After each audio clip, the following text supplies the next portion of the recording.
Hi friends, welcome to Sugi Mango Kitchen. இன்னைக்கு நம்ம முட்டை தோசை எப்படி செய்யலாம் அப்படிங்கறத தான் பார்க்க போறோம். யாருக்கெல்லாம் முட்டை தோசை பிடிக்கும் அப்படினு கமெண்ட் செக்ஷன்ல சொல்லுங்க.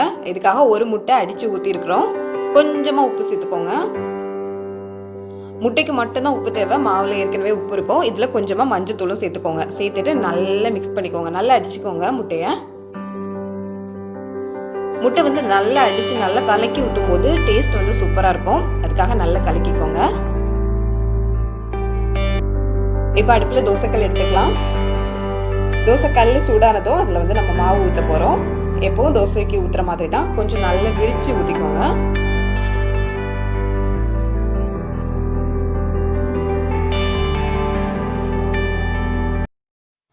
மாவு ஒரு பக்கம் பாதி அளவுக்கு வேகட்டும். இதுக்காக கொஞ்சம் எண்ணெய் ஊற்றிக்கலாம் தோசை வேகிறதுக்காக.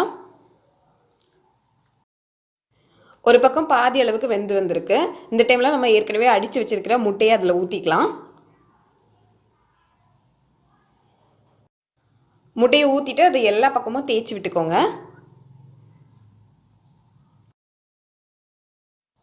இப்போ இதில் நல்ல பொடி பொடியாக கட் பண்ணி வச்சிருக்கிற வெங்காயத்தை சேர்த்துக்கோங்க. வெங்காயத்துக்கு மேலே கேரட் வந்து கொஞ்சம் துருவி வச்சுருக்கிறேன். அந்த துருவி வச்சுருக்கிற கேரட் கொஞ்சம் சேர்த்துக்கலாம். நல்லா கலர்ஃபுல்லாக அழகாக இருக்கும். அதுக்கு மேலே கொஞ்சமாக நறுக்கி வச்சுருக்கிற மல்லி இலையும் சேர்த்துக்கலாம். இது ஒரு 10 செகண்ட் இருந்தால் போதும். அதுக்குள்ளே முட்டை வந்து கொஞ்சம் வெந்திருக்கும். இப்போ வந்து நம்ம மாற்றி போட்டுக்கலாம். தோசையை மெதுவாக எடுத்து திருப்பி போட்டுக்கோங்க. ஒரு 10-15 செகண்டில் இதுவும் வெந்திருக்கும். ஏற்கனவே பாதி நல்லா வெந்து தான் இருக்குது. அதனால் இப்போ திருப்பி எடுத்து பார்க்கலாம். முட்டை தோசை ரெடியாக இருக்குது. நல்ல கலர்ஃபுல்லாக இருக்கும். காரமாக வேணும் அப்படின்னா கொஞ்சமாக மிளகாத்தூள் சேர்த்துக்கோங்க, பெப்பர் தூள் சேர்த்துக்கோங்க. அதுவும் சூப்பராக இருக்கும்.